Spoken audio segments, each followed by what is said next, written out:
Hola a todos. En esta presentación exploraremos fenómenos de la resonancia, un concepto fundamental en física que afecta desde las estructuras de que habitamos hasta en la forma en que nos comunicamos. Analizaremos qué es, dónde se presenta y por qué es vital controlarlo en la ingeniería y en la ciencia. Acompáñenos. Primero vamos a ver qué es resonancia. Para entender la resonancia, primero debemos aceptar un hecho. Todo objeto en el universo tiene una frecuencia natural, es decir, un ritmo al que le gusta vibrar por sí solo. La resonancia ocurre cuando una fuerza externa, ya sea el viento, un motor o un sismo, actúa dentro de un objeto en esa misma frecuencia, lo que le llaman alineación perfecta. Entonces, ¿cuál es el resultado? El sistema deja de oponer resistencia y empieza a absorber energía de forma masiva, como lo vemos aquí en el gráfico. Entonces, esto provoca que el movimiento crezca de forma exponencial. El mismo principio que permite que un niño llegue más alto en el columpio si lo empujamos justo en el momento exacto. Entonces, estamos transfiriendo energía de manera óptima. ¿Por qué decimos el enemigo silencioso dentro de la ingeniería civil en la industrial? Esta energía es un riesgo oculto, ya que esta transferencia de energía puede ser catastrófica. Muchas veces las estructuras parecen sólidas por sí solas, pero no se detecta a tiempo una vibración ambiental que coincide con la frecuencia natural del edificio o del puente. Entonces hace que ocurra que haya un fallo o una fatiga que llega a ser inevitable. Históricamente hemos visto cómo edificios colapsan ante sismos o puentes, se retuercen ante ráfagas de viento, no porque la fuerza sea inmensa, sino porque la vibración coincide con la frecuencia correcta para destruirlos. Por eso, para los ingenieros es la prohibición. Ahora bien, ¿qué pasa con la amplitud cuando un sistema entra en resonancia? En un sistema ideal, la amplitud, es decir, la intensidad de la vibración, crecería infinitamente, pero en un mundo real eso no ocurre porque la fricción y el amortiguamiento absorben esa energía. En esta gráfica vemos tres casos. Con baja amortiguación el pico es altísimo y muy agudo. El sistema vibra con mucha intensidad. Con media amortiguación el pico baja y con amortiguación fuerte la curva se aplana. El sistema apenas responde. En todos los casos, el punto máximo ocurre en F0, que es la frecuencia de resonancia del sistema. Pues bien, ahora les voy a hablar sobre las oscilaciones mecánicas. Es el movimiento de vaivén de estructuras sólidas y visibles y tangibles, ¿no? Como por ejemplo la estructura de un puente. Debido a un sismo, el sismo va a generar vibraciones o oscilaciones mecánicas que pueden llegar a destruir este puente. Por otro lado tenemos las oscilaciones acústicas. Son ondas de presión y vibraciones que viajan y propagan a través del aire o de medios elásticos.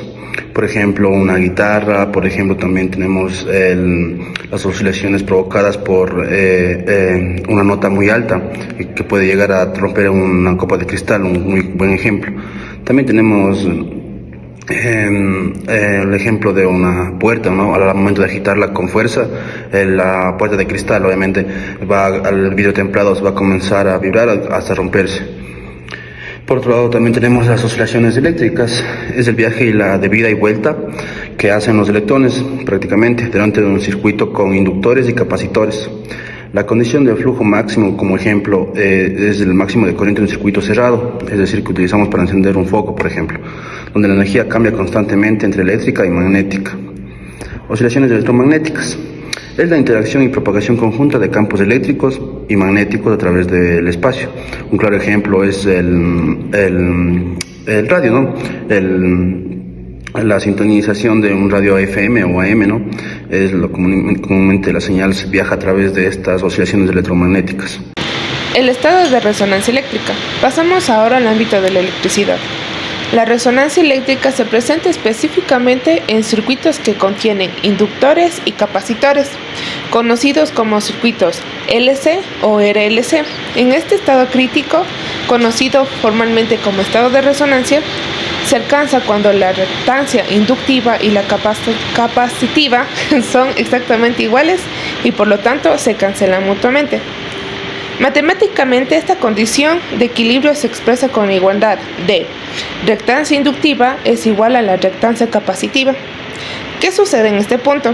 Al cancelarse las reactancias, la oposición del paso de energía disminuye, lo que permite que el flujo máximo de corriente eléctrica pase a través del sistema. Pasando a una escala completamente diferente, en el espacio, las resonancias no solo existen en los laboratorios, también da forma al sistema solar. Gracias a ella, los planetas mantienen configuraciones de equilibrio estables, transfiriéndose momentos angulares entre sus órbitas. Y un ejemplo muy concreto de la rotación sincrónica, por eso la Luna siempre nos muestra la misma cara, y por eso los cuerpos de los cinturones de los asteroides orbitan en patrones ordenados. A escala microscópica, la resonancia es la constructora invisible del equilibrio cósmico. El enemigo silencioso dentro de la ingeniería civil en la industrial, por ejemplo. En la ingeniería civil e industrial el riesgo está oculto. Esta transferencia de energía puede ser catastrófica. Muchas veces las estructuras parecen sólidas, pero si no se detecta a tiempo que una vibración ambiental coincide con la frecuencia natural del edificio o del puente, el fallo por fatiga puede ser inevitable. Históricamente hemos visto cómo edificios se colapsan ante sismos o puentes se retuercen ante ráfagas de viento, no porque la fuerza sea muchísima, sino porque tienen la misma frecuencia para destruirlo. Por eso la prioridad para los ingenieros es la seguridad pública. Por eso invertir en un análisis de vibraciones y en sistemas de mitigación es la diferencia entre una estructura que dure muchísimo con el tiempo y una catástrofe. Ahora bien, vamos con las estrategias de prevención de resonancia. Debido a que la resonancia puede actuar como un enemigo silencioso, capaz de tener un impacto devastador en la integridad de estructuras y maquinarias, es vital aplicar estrategias de prevención. La herramienta principal es un análisis modal durante la fase de diseño, que sirve para identificar las frecuencias críticas en las que un sistema es susceptible de vibrar excesivamente. Una de las estrategias más efectivas es la modificación física, que consiste en alterar la rigidez o la masa de una estructura para desplazar su frecuencia natural lejos de un rasgo de las fuerzas externas. En la ingeniería civil, una táctica sencilla y que se asemeja a las formaciones militares es romper la estructura o la marcha al cruzar los puentes, evitando que el golpeteo rítmico coincida con la frecuencia de construcción. ¿Qué es la resonancia? Es un fenómeno omnipresente que ocurre cuando un sistema está estimulado por una fuerza externa que tiene exactamente una misma frecuencia natural, haciendo que la amplitud de su oscilación crezca al máximo. 4 aplicaciones en la realidad, por ejemplo, tenemos los dispositivos móviles, ¿no? La conexión al Wi-Fi, por ejemplo, la información que se transmite para tener internet es a través de estas oscilaciones o a través de la resonancia prácticamente. También tenemos a las antenas de telecomunicación, dominan la sintonización y la transmisión, ¿no?, de señales de gran escala, por ejemplo, las señales de televisión, señales de radio, señales telefónicas. Al momento de hacer una llamada a través de Movistar, Claro, son operadoras que se manejamos aquí, ¿no? También tenemos equipos médicos de alta precisión. Prácticamente su funcionamiento son las resonancias magnéticas, ¿no?, que sirve para evaluar y diagnosticar enfermedades y síntomas, ¿no? Esto se realiza para observar dentro de nuestro organismo.